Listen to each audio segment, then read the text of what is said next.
All right, welcome back everyone to the deep dive. Today we're going to do a deep dive on a book that's creating a huge buzz, and I'm really excited to dig in. It's called The Book of Elsewhere. And get this, it's co-authored by Keanu Reeves. Yep, you heard that right, the Keanu Reeves and China Miéville. Wow, what a pair. I know, right? Keanu Reeves, you know him from The Matrix, Mhm. John Wick, all that amazing stuff.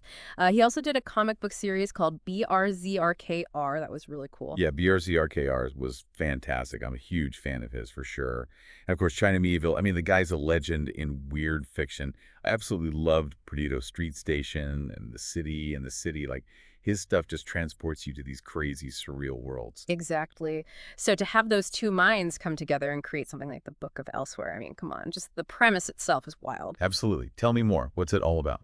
So it's about this character, they keep his real name a secret, who's an immortal warrior. Yeah. And he's lived for thousands of years. Like, he's seen it all. Empires rise and fall, wars, plagues, technological revolutions, the whole shebang. Okay, so the typical immortal hero trope. But I bet there's a twist, right? With Miéville involved, it can't be that straightforward. You got it. You'd think immortality would be this awesome gift, right? But for B, it's actually a curse. He's totally burdened by it, weighed down by all the memories, the losses, the endless cycle of violence he's been a part of.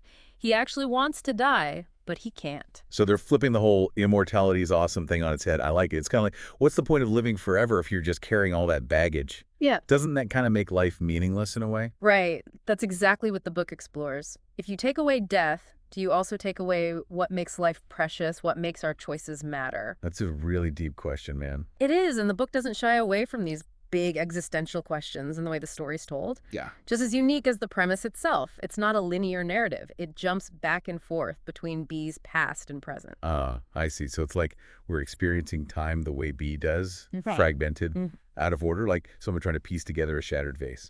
That's a great analogy. Think about it. If you lived for thousands of years, your memories would be all jumbled up too.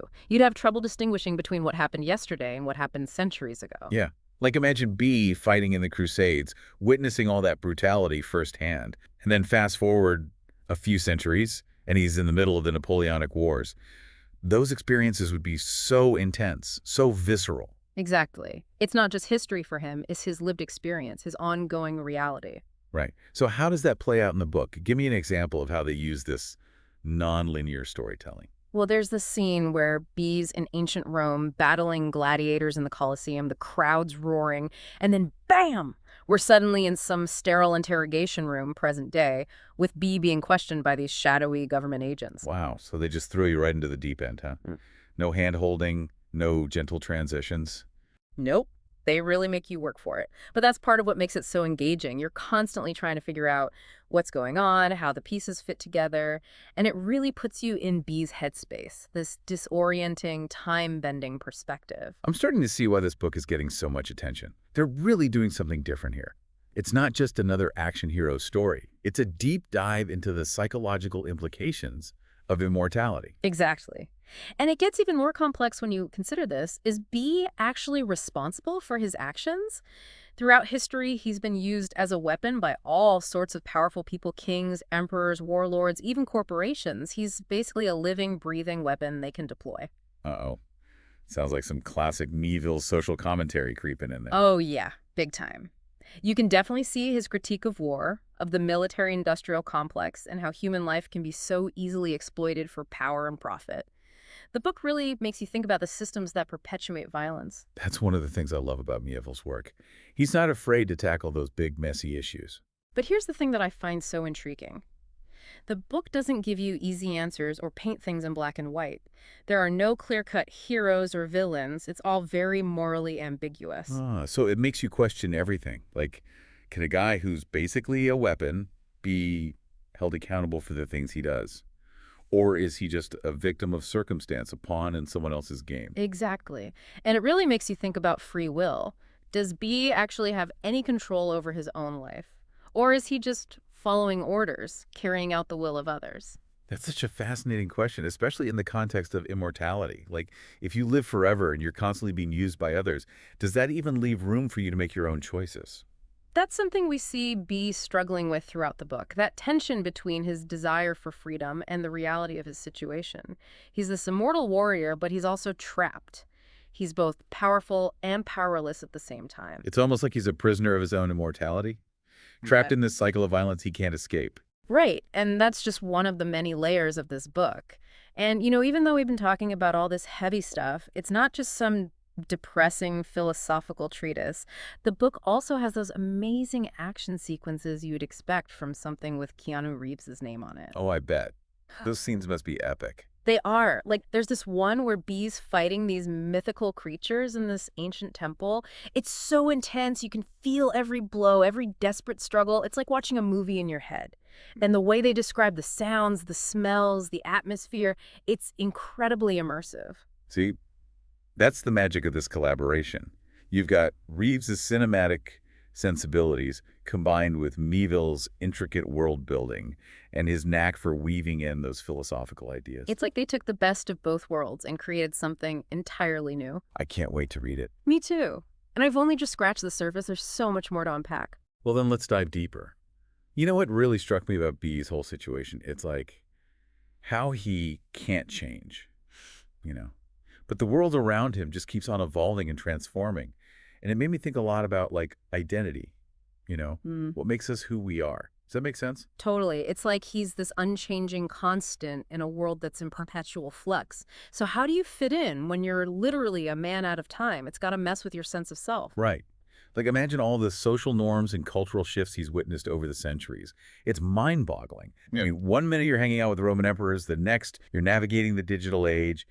It's a lot to process. Yeah, it would make you question everything, like who am I in relation to all of this? Where do I belong? It's almost like he's a ghost haunting different eras, but never truly a part of any of them. Yeah, it's like he's always on the outside looking in. And it really highlights the contrast, right? Like, B is this static individual set against the backdrop of these ever-changing societies and empires. And it makes you think about what actually defines us. Is it our experiences, our memories, or is there something deeper, something unchanging at our core that makes us who we are? It's a question that philosophers have been wrestling with for ages. And I think the book offers some interesting perspectives on it. Like, maybe our identity is more fluid than we think, constantly being shaped and reshaped by the world around us. But for B, that process is disrupted because he can't really change. He's stuck.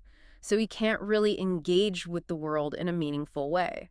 Does that make sense? Absolutely. He's like a spectator, watching the world go by, Yeah. but unable to truly participate in it. It must be incredibly isolating. But there are those moments in the book where B does seem to find a sense of purpose, even if it's fleeting. Like when he uses his powers to protect the innocent or fight against injustice. Oh yeah, those moments are really powerful.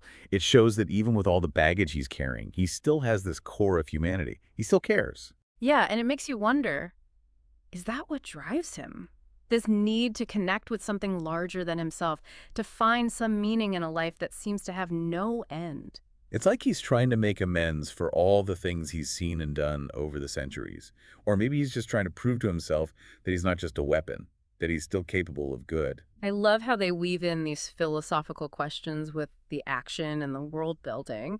It's what makes this book so much more than just another genre story. Totally. And speaking of genre, I love how they blend so many different elements here. You've got action, sci-fi, historical fiction, even some philosophical musings. It's like a wild ride through all these different literary landscapes. They said, let's take all the cool stuff and throw it into a blender and see what happens. And it works. It really works. You've got those heart-stopping action scenes that keep you on the edge of your seat, and then you're suddenly thrown into these quiet moments of introspection where B's reflecting on his life and the state of the world. It's brilliant. And it never feels jarring or forced. It all flows so seamlessly. You're just swept along for the ride. It's like watching a movie in your head, but also reading a really thought-provoking essay at the same time. It's a unique experience for sure. I also appreciate how the book doesn't shy away from exploring the darker side of humanity. I mean, B's seen it all, right? The best and the worst we're capable of. And he doesn't sugarcoat it. Yeah, they don't pull any punches. It's like they're saying, this is who we are, folks. Deal with it. But even amidst all the darkness, there's still this flicker of hope. Like, B's journey, for all its pain and suffering, suggests that even in a world filled with violence and chaos, there's still room for compassion, for redemption, for something resembling meaning. I think that's what makes it such a powerful and ultimately uplifting story. It's not just about despair and nihilism. It's about finding hope in those unexpected places. And I think that message really resonates with readers, especially in today's world where everything feels so uncertain and unpredictable. Absolutely. In a way, Bee's struggle is like our own. We're all trying to find our place in the world, to make sense of things, to figure out what matters most. And the book offers some really insightful perspectives on that. And the writing itself. I mean, wow. Yeah. They really created something special here. The prose is just beautiful. The description's so vivid. It's like you're transported right into the world of the book. I know.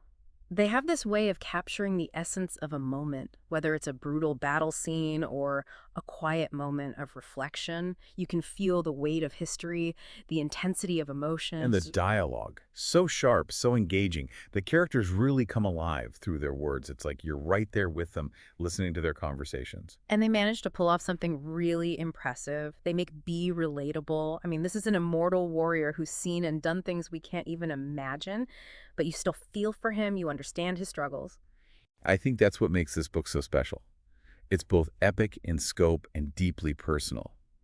It's a story about the human condition, about what it means to be alive, to make choices, to find meaning in a world that often feels meaningless. It's a book that stays with you long after you've finished reading it, and I think that's the mark of truly great literature. Okay, so we've covered a lot of ground here. We talked about the characters, the themes, the whole genre bending thing. But I'm curious, like, what kind of impact do you think a book like this, the Book of Elsewhere, could have on the literary landscape? Could this be the start of something new, a new wave in speculative fiction? I think it definitely has the potential to be a game changer. It's pushing the boundaries of what we consider speculative fiction. It's like they're blurring the lines between genres, messing with traditional storytelling. It's like they opened up this whole new world of possibilities. It's like a bridge between people who love action and adventure and those who are into like deep philosophical stuff. It's like they're saying you can have both. You can have those exciting fight scenes and those mind-bending questions about life and existence all in one package. Yeah, and that's what makes it so exciting. It's not just for people who already love sci-fi or fantasy. It's bringing in new readers, people who might not normally pick up a book like this. It's making the genre more accessible. I've seen some reviewers call it a potential cult classic. What do you think? Is that a fair assessment? I wouldn't be surprised. Yeah. It's got all the elements, right? Yeah. A really compelling and complex main character, a unique and immersive world. It makes you think. And the writing is just beautiful. It's the kind of book that gets under your skin and stays with you. And it's definitely sparked a ton of discussion online. People are debating the ending, trying to figure out the characters' motivations. They're sharing their own interpretations of the book's message. And that's a testament to its power. It's not a passive read. It makes you think, question your own assumptions. You have to work for it a little bit, and I think people appreciate that. All right, so as we wrap up this deep dive into the Book of Elsewhere, I want to leave you with one final thought. Imagine just for a moment that you're offered the same deal as B Immortality. But here's the catch. You're frozen in time. You can't change, but the world around you keeps spinning. Would you take it? That's the big question, isn't it? The question that haunts the whole book. And there's no easy answer. On the one hand, you get to live forever, see everything, but on the other hand, you risk becoming isolated, a relic of the past, unable to really connect with the world anymore. It makes you think about the real cost of immortality. Would it be a blessing or a curse? Would the fear of becoming obsolete outweigh the allure of living forever? It's a dilemma that forces us to confront what we truly value, what's important to us. Connection, growth, purpose. Can we even have those things without the limits of mortality? The Book of Elsewhere doesn't give us any easy answers, but it gives us a way to think about these huge questions. It makes us think about time, about what it means to exist, and about the choices we make that shape our lives, whether they're long or short. I think that's what makes it such a powerful and important book. It's entertaining, it's thought-provoking, and in the end, it leaves us with a deeper understanding of ourselves and the world we live in. So if you're looking for a book that will challenge you, make you think outside the box, and leave you pondering the big questions long after you've finished it, then The Book of Elsewhere is definitely worth checking out. It's a wild ride and a deeply rewarding one. And that's it for our deep dive today. Thanks for joining us. We'll see you next time. See you then.